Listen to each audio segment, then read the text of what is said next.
Hello everyone, it's Creepy and Tina. Hi. Welcome to the channel. Hope everybody's having a great day and that you guys are in the best of health. Yes, with health as always being most important. So today we wanted to talk about crime. Unfortunately, it exists everywhere. And the safety ratings and the differences between, since these are all places we've lived in now, Portugal, the United States of America, because we're from Vegas, so we're going to kind of focus on Vegas, and the DR.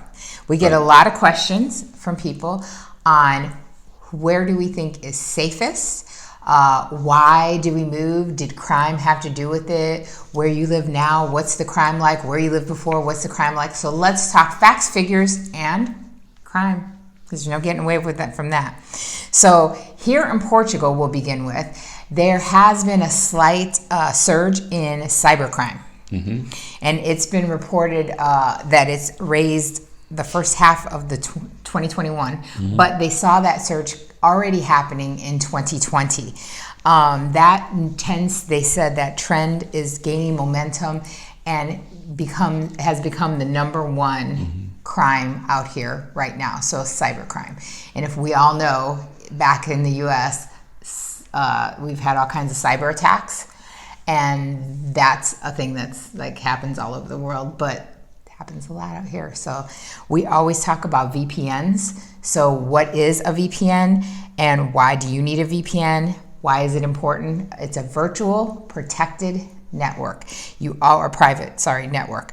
And you always want to make sure that you have that encrypted tunnel between your devices, meaning all devices, not just your cell phones, but your notebooks, your laptops, or your home computer, everything to make sure that your devices and the internet are not letting in those cybercrime criminals. Because you never know what they might do. For Eric in the DR, they cloned his phone number and then utilized that as a free phone so that they can make all types of long distance calls. But also you think about all the things that you do either mobily or through, like for us, our notebooks and our laptops and our home computers. Practically all bills are paid on there. I shop, and I want to make sure that our whole entire network is secured against cybercrime, because you don't want anyone hacking into any bank accounts or on your online shopping. Right. So the second highest crime out here in Portugal, again, since we're still talking about Portugal, is vehicular manslaughter. So they've been seeing an uptick on that, and that is just increased speed and alcohol. Yep, and that's a terrible thing. And, the same thing is going on in the United States too. Yeah, that's true. Same thing. So those are the two top crimes that are happening in Portugal, in case you guys wanted to know. And now let's compare that to the surges that are happening in crime in Las Vegas. Because remember, when we were there, it was off the chain. Off the chain. I have a friend of mine who works in what they call the resort corridor, which is the Strip, if any of you guys have come to Vegas to visit or live out there, you know. And there has been a surge in violent homicide, so murder, in the resort corridor, meaning on the Strip mostly, but also throughout Las Vegas. So they're seeing a lot more deaths, gun violence. They have, they said, confiscated more guns on people in the resort corridor, because you're not supposed to have a gun in a casino. A casino, right. So, yeah, that's the number one right now crime. They said that it's rose 67% in the last year. I'll tell you the second largest increase in crime, and it's 64%, is theft in the United States, and definitely in Las Vegas, because Las Vegas has seen all kinds of robberies, either on person or in homes. Our kids were personally robbed in the early morning hours by a guy in a gun, and luckily my son was there to get the guy away from our daughter, because he broke the back door in and was holding a gun to my daughter. So definitely theft is a high crime, and the theft is not just happening, oh, I'm just gonna knock you over and take your bag. They're literally robbing with guns and knives. It's getting crazy in Vegas. So I'm just warning you guys, if any of you guys are going to visit Vegas, be very vigilant, There's a lot of new casinos. We saw that when we went. Right. And they look nice and new and shiny. So people are walking around. Like we were driving at 1 o'clock in the morning with the kids. We had just gotten out of that show or whatever that we went to. And they're walking around and we're like, this is a really bad part of Vegas for these people to just be walking. Remember when we were in the car? And I was like, I don't think they realize, because all these new casinos and new walkways are all built. So they think, oh, this is all new and it's safe and I'm on vacation and nothing can happen to me. But be vigilant in Vegas because the criminals are waiting. Or whatever city you live in. From Chicago to Detroit, New York, New Jersey, We've all seen it. Philadelphia. Yeah. You heard about the shootings there. I mean, it's just DC. It's crazy right now inside of the box. Yes. So now moving on to the Dominican Republic. They've seen a rise in violent crime, armed robbery, and the travel.state.gov, which is the U.S. Embassy site, gave another travel advisory with a high risk level of 3 just recently because of the increase. And they were writing about it in the Dominican today as well. So those are 2 sources that you can always look for to see what's going on in the DR as far as crime or anything good, because the Dominican Republic, the Dominican today has good stuff too. But we were looking at that and I was like, I wonder why. And they're linking everything to, of course, unemployment. Right. And economics. So if it isn't resurging in economy in the different countries, that's where we're seeing the uptick in violent crimes and in robbery and in things like that. So I wanted to look at the safest countries and where everybody was ranked, because I wanted to know, where did everybody lay? Right. So here's the interesting fact. So there's 140 countries, and in those, they go from number 1 safest all the way to 140 the most unsafe, which unfortunately the bottom was Venezuela, if you could believe it. But right. DR was ranked, the Dominican Republic was ranked 117th in safety. The US was ranked 128th. So actually they fell even more unsafe than the DR. So that's really sad.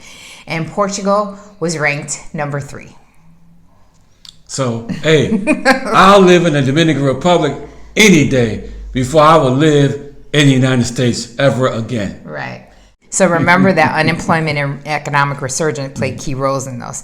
So we've seen the steady decline in the U.S. Right. in unemployment because it is bad out in Vegas. It's terrible. And then on top of that, the decline of the economic growth in the U.S. We've seen all of the delays in, now they're saying all the things that are coming for the holidays, so everything is going up in price. So in the DR, the Dominican peso has actually appreciated against the U.S. dollar, meaning that the peso is actually stronger and has gone up 3.7% to the dollar. So right now, currently, we left, it was 58. Right, 58 pesos to every one American dollar. And right now it's at 56.50 to every American dollar. So in short, the U.S. is losing its power and the peso is getting stronger. So what does that mean for an expat? It means you're not going to get as much bang for the buck. At least it hasn't gotten that bad. Let's hope the U.S. gains in strength. But they said that what's helping the economy is that, of course, tourism has come back. They've been able to do their exports, make their money on what they export, and that the housing market has really taken an upswing. The only downfall to that is that housing prices have gone up 30%, and it's because of the cost of materials. Right. Not unlike the U.S., because the same thing is happening in the U.S. But in the DR, they said building supplies have risen 120%. That's crazy. That's astronomical prices. So they've had to offset that. So now here comes the higher prices per square meter in the DR for housing. So you guys that were looking at housings, I don't know, you might want to take a little step back, maybe take a pause for the cause, and you might look into renting instead of running into buying a house. Yeah, the new stuff, the new development stuff. And Portugal, of course, also has seen unemployment on a rampage during COVID, but it's decreased. More people are getting back to work, getting into the swing of things. Tourism is back and very much alive here in Portugal. And so now because of that, the economy has rebounded from those COVID numbers, and they're doing better, which I think that also has to do with the crime numbers. Right. That's for sure. So you just want to be careful, and not just the countries that we talked about, but also you got Panama out there, you got other countries out there. You're going to make sure that you're going to a safe place, you and your family, and that you can live a good quality life, because that's what it's all about. When you retire and you leave your job, you want to relax, have a good time, and don't have to keep looking over your head every 5 minutes. Yes, because your safety is always the most important thing. Right. You can't give back a lost life. Right, so safety comes first, so consider that. So, in the meantime, between the time, always remember that life is to be enjoyed. Yes, so always make sure, hit that subscribe, hit those notifications, give this and all videos a thumbs up, because hitting that subscribe and hitting that thumbs up helps us to change that algorithm so we can bring you great content. And remember, as always, all information is underneath every video in case you wanted to reach out through a consultation with us. So, until the next video, peace.